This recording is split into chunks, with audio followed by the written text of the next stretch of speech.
Salut à tous, bienvenue à vous dans cette nouvelle vidéo. J'espère que vous allez tous très bien. Bienvenue à tous les nouveaux. J'espère que tout ce que vous voyez sur la chaîne vous plaît et les autres vidéos qui viendront vous plairont. Alors aujourd'hui, nous verrons comment faire des transactions entre L-Bank et Binance et aussi entre L-Bank et Trust Wallet. Des transactions envoyer et recevoir sur ces différents échangeurs.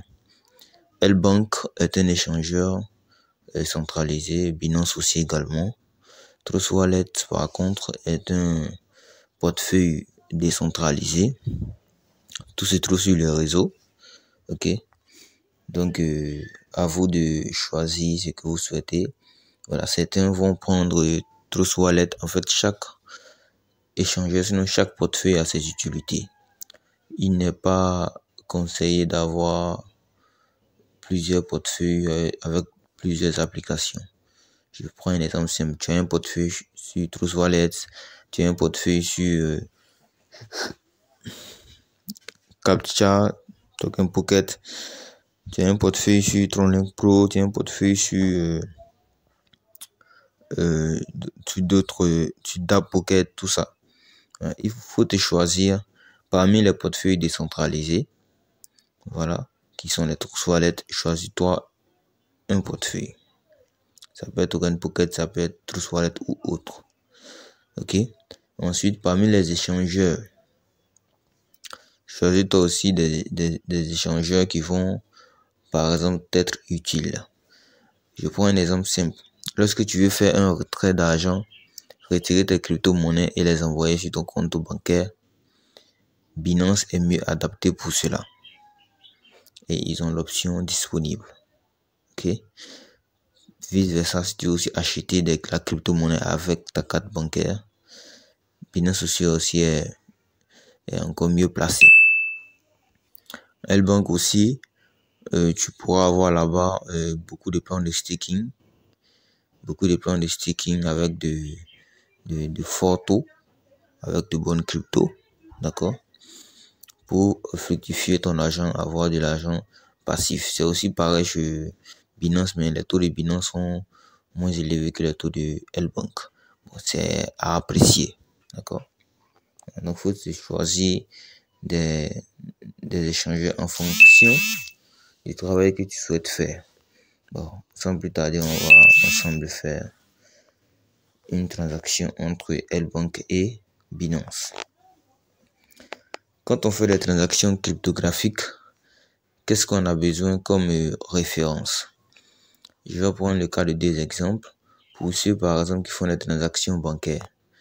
Lorsque tu vas envoyer de l'argent à une personne qui a un compte bancaire, tu as besoin de ses références, son nom, son prénom, tu as besoin de son numéro bancaire, ok, et puis d'autres informations. Ça, ce sont ses références, ok. Pour ceux qui veulent envoyer par exemple du franc CFA entre eux, le mobile money au pays, ils ont besoin du numéro de téléphone de la personne qui doit recevoir l'argent. Ok, donc le numéro de téléphone devient sa référence pour recevoir l'argent. Dans la crypto-monnaie, la référence ici, c'est l'adresse de réception. Enfin, la personne qui te demande de lui faire une transaction doit t'envoyer son adresse de réception.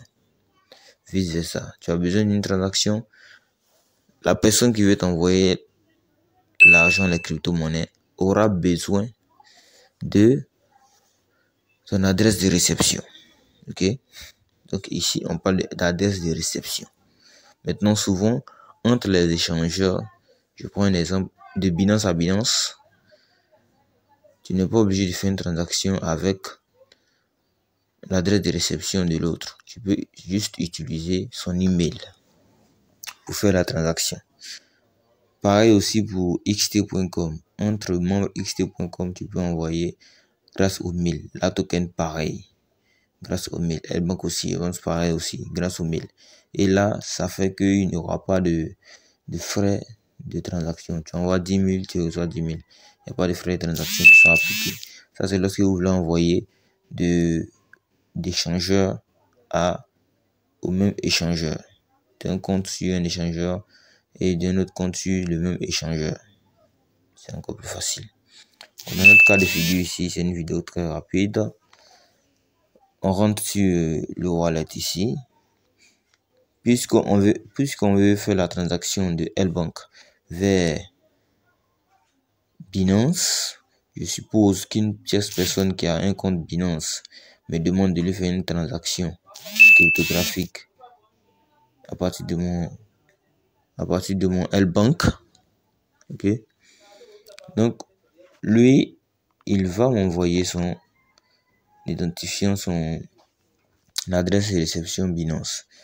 Il va entrer dans son portefeuille et la crypto qu'il souhaite recevoir, il va m'envoyer son adresse. Je prends un exemple. On va prendre le stablecoin USDT. Il vient et clique sur l'USDT.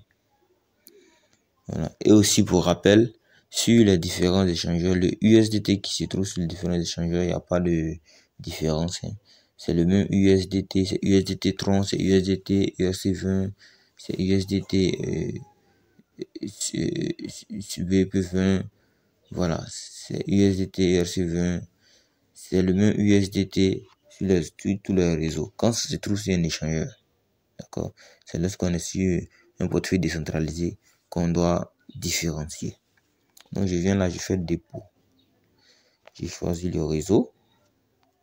Ok, je conseille le TRC20 à cause des frais. Voici l'adresse du wallet. Ça, c'est l'adresse de réception. Donc je copie ça. Je reviens sur L-Bank. Étant sur L-Bank, puisque je vais envoyer de l'USDT, je mets l'USDT. Je clique sur l'USDT. Ensuite, je clique sur Withdraw. Et je vais là sélectionner le réseau TRC20. Je sélectionne le même réseau que le réseau du client. Si le client prend le ERC20, le USDT sur Ethereum, et m'envoie cette adresse que moi je prends ici, le TRC20, si vous collez l'adresse que vous lancez, il ne va jamais recevoir l'argent. Vous n'allez jamais aussi avoir le retour de votre argent parce que les transactions cryptographiques, c'est irréversible. Tu envoies, tu ne peux plus recevoir. Tu ne peux plus retirer en fait. D'accord? Donc je viens là, je colle ici. Tac, je colle l'adresse. Remarquez bien les adresses TRC20 commencent par T. Les adresses ERC20 commencent par OX. Ok? Voilà, donc ça peut vous aider. Ensuite, vous venez mettre ici le montant. Vous mettez le montant ici. Et la note, c'est optionnel. Vous pouvez mettre une note ou pas. Vous pouvez mettre transfert vers le compte Binance de temps ou bien transfert vers le nom de la personne. Ensuite, vous cliquez sur Withdraw. Ils vont prendre ici $1 de frais. Puisqu'ils vont prendre $1 de frais, vous ajoutez $1 ici. Comme ça, la personne recevra $5 000. Vous mettez Withdraw. C'est tout. Et vous confirmez.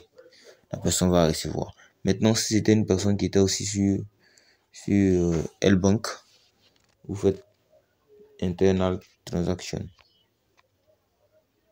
Ok. Ici, vous mettez Account. Vous mettez ici son email. Vous finissez de mettre son email. Vous mettez le montant de la transaction. Ok. Vous voyez, regardez ici. Network fee 0. Donc, il n'y a pas de. Même si j'envoie 1 million, il n'y a pas de frais. Ok. Par contre, ça c'est pour ceux qui font les transactions entre membres L-Bank. Par contre, ici, si on veut envoyer, même si on envoie 10 000, les frais sont toujours à $1 puisque c'est l'USDT TRC20. Donc, voici comment faire la transaction de L-Bank vers Binance. Maintenant, si vous voulez faire une transaction entre L-Bank et Trust Wallet, vous allez entrer sur le Trust Wallet. Vous allez copier l'adresse de réception de l'USDT.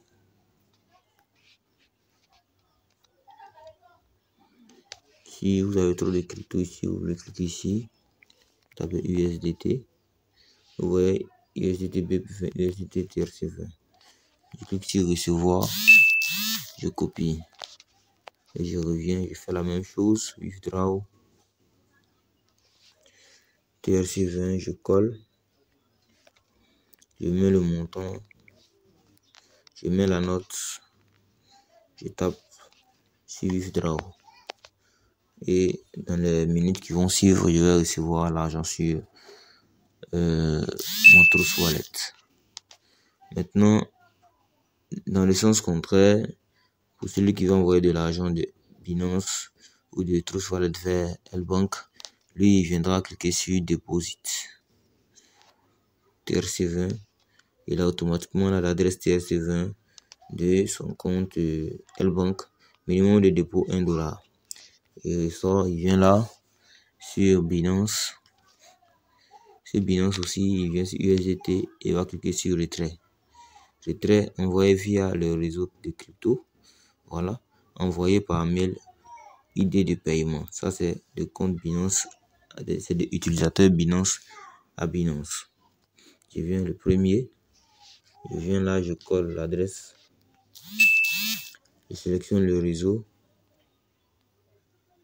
TRC20, je confirme, je mets le montant. Vous voyez qu'ici le montant minimum USDT à retirer c'est de $10, c'est abordable. Les autres échangeurs c'est $50, d'autres $30 par là. Je mets 10 001 ou 100 001, donc la personne va recevoir $100 000. Je viens, je clique sur retirer et je fais les autres informations. Je remplis les autres informations en mettant le code que je vais recevoir par email ou par téléphone. Et c'est tout. Si je dois envoyer de Trust Wallet, je rentre dans Trust Wallet, je recherche l'USDT, je clique sur envoyer, je colle l'adresse, je mets le montant, je mets continuer, je confirme. Maintenant sur Trust Wallet, il y a une petite différence sur Trust Wallet. Quand tu souhaites envoyer de l'argent, par exemple des USDT, puisque c'est le réseau Tron, ils vont te prendre les frais en Tron. Si c'est le réseau Ethereum, ils te prendront les frais en Ethereum. Si c'est le réseau BEP20, ils te prendront les frais en BNB. C'est la seule différence. Voilà. Donc sur ce, on va se dire à une autre vidéo. Dites-moi dans les commentaires, pour ceux qui ont suivi la vidéo jusqu'à la fin, dites-moi dans les commentaires, voilà, les difficultés que vous rencontrez sur L-Bank. Et on fera des vidéos sur ce sujet-là. Soyez précis. Voilà, vous expliquez le problème, la difficulté, vous expliquez et on pourra faire des vidéos précises ou si ça nécessite une simple réponse, on va vous répondre rapidement. Si on se dit à très bientôt pour une prochaine vidéo. Ciao.